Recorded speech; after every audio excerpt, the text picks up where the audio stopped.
В последнее десятилетие Южный Кавказ стал ареной пересечения интересов сразу нескольких крупных геополитических игроков. Растущее стратегическое партнерство Азербайджана и Израиля, усиливающееся на фоне общего напряжения на Ближнем Востоке, привлекает все больше внимания международных аналитиков. Согласно открытым источникам и мнениям экспертов, Азербайджан стал одним из ключевых партнеров Израиля в регионе. Это сотрудничество охватывает как военную сферу, поставки беспилотных летательных аппаратов, систем ПВО и разведывательных технологий, так и энергетическую, где Баку играет важнейшую роль в обеспечении Израиля нефтепродуктами. По оценкам западных энергетических агентств, через нефтепровод Баку-Джейхан Израиль получает до 60% своих потребностей в нефти. Этот трубопровод, проходящий через Турцию, не только важен для израильской экономики, но и имеет стратегическое значение для энергетической безопасности всего региона Восточного Средиземноморья и Южной Европы. Кроме того, Азербайджан активно развивает газовый экспорт через Южный Кавказский трубопровод ТАНАП и ТАП, поставляя природный газ в ряд европейских стран. После начала войны в Украине значение этих маршрутов для Европы заметно возросло, что усилило роль Баку как надежного поставщика. Военное сотрудничество между Азербайджаном и Израилем, по сообщениям международных наблюдателей, включает в себя не только поставки вооружений, но и техническое обучение азербайджанских специалистов, совместное производство беспилотников и создание инфраструктуры для их развертывания на территории Азербайджана. Аналитики также отмечают, что часть азербайджанских военных баз, расположенных в прикаспийских районах и на юго-западных территориях страны, может использоваться для мониторинга иранского воздушного пространства. Эти базы, согласно открытым данным, располагаются в стратегических точках и потенциально способны обеспечить проведение разведывательных операций. В контексте обсуждения возможных военных сценариев некоторые эксперты высказывают мнение, что в случае резкого обострения ситуации на Ближнем Востоке удары по энергетической и военной инфраструктуре Азербайджана могли бы стать для Ирана более эффективным инструментом давления, чем закрытие Ормузского пролива. Ормузский пролив, через который проходит около трети мирового нефтяного экспорта, имеет глобальное значение.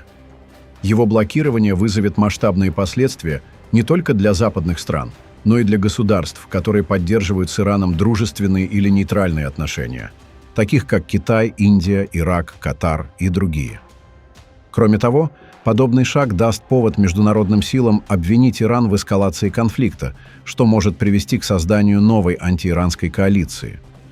В то же время удары по конкретным объектам, поддерживающим военную и энергетическую инфраструктуру Израиля, по мнению некоторых аналитиков, позволят нанести ущерб ключевым партнерам Израиля, не вовлекая в конфликт третьей страны.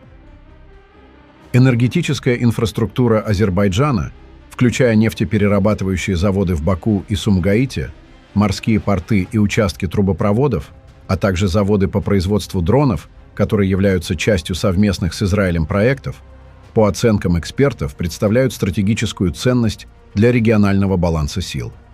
Кроме того, наблюдатели отмечают важную роль Зангезурского коридора, который Турция и Азербайджан планируют использовать для транспортировки грузов в обход Ирана, проходя через южные районы Армении. Этот коридор рассматривается не только как экономический проект, но и как элемент возможной военной логистики, обеспечивающий кратчайший доступ от юго-восточной Турции к Каспийскому морю и далее на северные рубежи Ирана. Согласно сообщениям, в преддверии напряженных ситуаций на Ближнем Востоке, азербайджанские силы безопасности несколько раз усиливали свое присутствие на границе с Ираном. Некоторые наблюдатели интерпретируют эти действия как подготовку к возможной региональной нестабильности или как демонстрацию силы в ответ на потенциальные риски. Дополнительную озабоченность вызывает активность радикальных и этнических групп, которые, по мнению некоторых аналитиков, могут быть использованы в сценариях дестабилизации ситуации на северо-западе Ирана. Таким образом, Южный Кавказ превращается в узловой регион, через который проходят не только ключевые энергетические маршруты, но и возможные военные логистические линии. Любые изменения в балансе сил здесь могут повлиять на ситуацию на всем Ближнем Востоке. Иран до сих пор сохранял сдержанность на фоне растущего военного взаимодействия между Баку и Иерусалимом. Однако, по мнению ряда аналитиков, расширение военной инфраструктуры Израиля на территории Азербайджана может изменить стратегические расчеты Тегерана. Следует отметить, что удары по азербайджанским энергетическим объектам, если они когда-либо будут нанесены, повлияют не только на Израиль, но и на европейских партнеров Азербайджана, среди которых ключевыми инвесторами являются Великобритания и Турция. Эти удары, как считают аналитики, нанесут ущерб энергетической безопасности Европы, особенно в условиях продолжающегося кризиса с поставками энергоресурсов. Однако они не приведут к столь масштабному глобальному эффекту, как перекрытие Ормузского пролива. Помимо экономической и военной инфраструктуры, Израиль и его партнеры активно развивают в Азербайджане сектора гражданских технологий, включая телекоммуникации, IT-стартапы, строительство и сельское хозяйство. В случае военной эскалации эти отрасли также окажутся под ударом, что усилит экономическую нестабильность в регионе.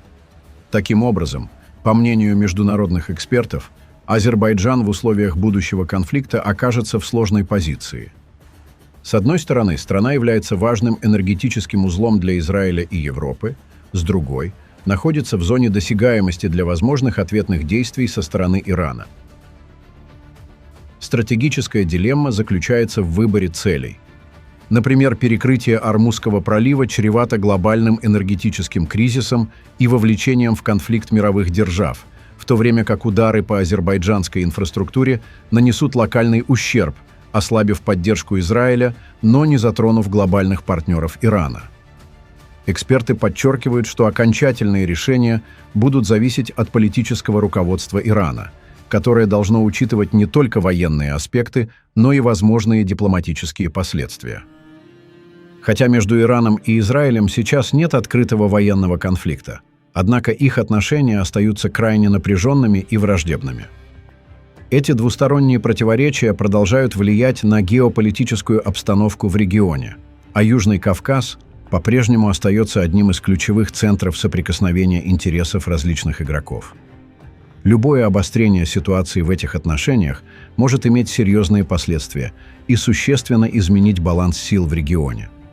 Таким образом, ситуация на Южном Кавказе остается крайне сложной и многослойной.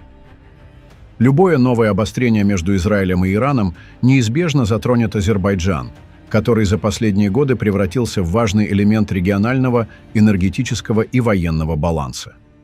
Роль этой страны в международных процессах становится все более значимой, а ее судьба все теснее связана с событиями на Ближнем Востоке. Мы будем внимательно следить за развитием ситуации и держать вас в курсе самых важных и актуальных новостей с Ближнего Востока и Южного Кавказа. Подписывайтесь на канал Регньюз, чтобы не пропустить новые выпуски и всегда быть в курсе ключевых событий.